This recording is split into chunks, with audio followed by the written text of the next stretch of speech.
Рек Битола е електроенергетскиот стожер во државата, состојбата во комбинатот не е розова, но имаме долгорочен план како да ја подобриме работата, рече вице-премиерот Кочо Ангјушев на денешното одбележување на Денот на рударите во Рек Битола. Во комбинатот и рудниците мора да се работи домаќински, затоа што само така може да се задржи стабилноста на системот, додаде Ангјушев. Мора да се подобри состојбата во Брод Гнотино,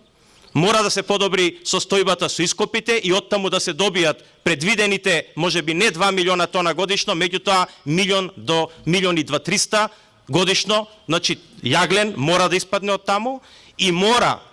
значи, и уште еднаш трет пат ќе повторам, мора без алтернатива да се мисли на отварањето на Живојно во блиска перспектива.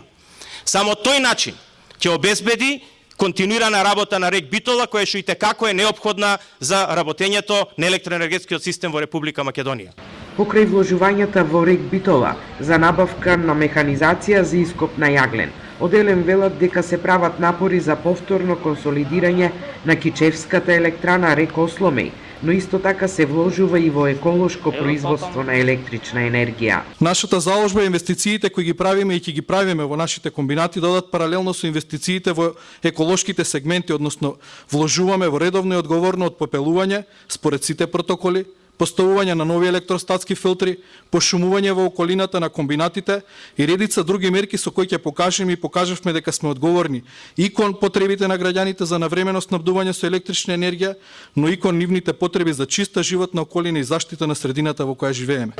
Од комбинатот посочија дека изминатата зима се соочиле со голем број проблеми при ископот на јаглен, но сите биле успешно надминати, а за заложбите денеска беа наградени 57 вработени во Рек Битола. Од раководството велат дека целосно се подготвени за новата грејна сезона. Постигнатите резултати меѓу двата празници се резултат на залагање и